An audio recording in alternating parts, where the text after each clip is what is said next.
श्री स्वामी समर्थ. आपल्या सर्वांना माहिती आहे उद्या किंक्रांत आहे. किंक्रांत म्हटलं आपण लहानपणापासून ऐकले की कधीच्या दिवशी भांडणं केली तर वर्षावरती भांडण कटकट आपल्या मागे लागते.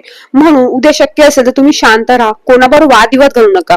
आणि तुम्ही समोरच्याला तर शांत ठेवू शकत नाही, पण आपण स्वतः तर शांत राहू शकतो ना, एवढं तर नक्की म्हणेल मी. त्यामुळे स्वतः शांत राहा, स्वतःचा दिवस कसा चांगला जाईल याच्याकडे तुम्ही लक्ष द्या. कोणाबरोबर वादविवाद घालण्यात वेळ घालू नका. कोणी का केलं म्हणून आपल्याला राग करायची गरज नाहीये. शांत राहील जेवढं तेवढं शांत राहा. सोबत उद्या नवीन कोणत्या कामाची सुरुवात करू नये, कारण की नवीन कोणतं काम सुरू केलं की त्यात अडचणी येतात आणि मग ती कटकट आपल्या वर्षावर मागे लागते. मग नवीन कोणत्या कामाची सुरुवात करू नये. मग पण तुम्हाला माहिती आहे का, उद्या गुरुवार आहे. उद्या खूप चांगला दिवस आहे. आपल्या स्वामींचाच वार आहे, दत्तगुरूंचा वार आहे. म्हणजे तुमचा दिवस पूर्ण म्हणजे तुम्हाला जेवढा वेळ भेटेल कामातून वगैरे जेवढा वेळ भेटेल तेवढा तुम्ही तुमच्या स्वामी सेवेत घालवा. तुम्ही दत्त मंदिरात जा, तुम्ही स्वामींच्या मठात जा, तुम्ही घरी पारायण करा. स्वामी चरित्र सारामृतचं पारायण करा. एक पाठ तुमचा आरामशीर होऊन जाईल. दुर्गाशतीचा पाठ करा. तुम्ही जमलं असं दत्तबावनी वाचा. तुम्ही 14वा अध्याय 18वा अध्याय गुरुचरित्राचे ते वाचा.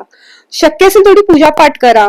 तुमची जे पण इष्ट असेल, गणपती बाप्पा असेल, महादेव असेल, उद्या गुरुवार पण आहे, महालक्ष्मीची पूजा करा, विष्णू भगवानाची पूजा करा, विष्णू सहस्रनाम वाचा, व्यंकटेश स्तोत्र वाचा. तुम्ही जमलं असं तुम्ही उद्या तुमच्याकडे श्रीयंत्र असेल श्रीयंत्र तुम्ही कुंकुमार्चन करा.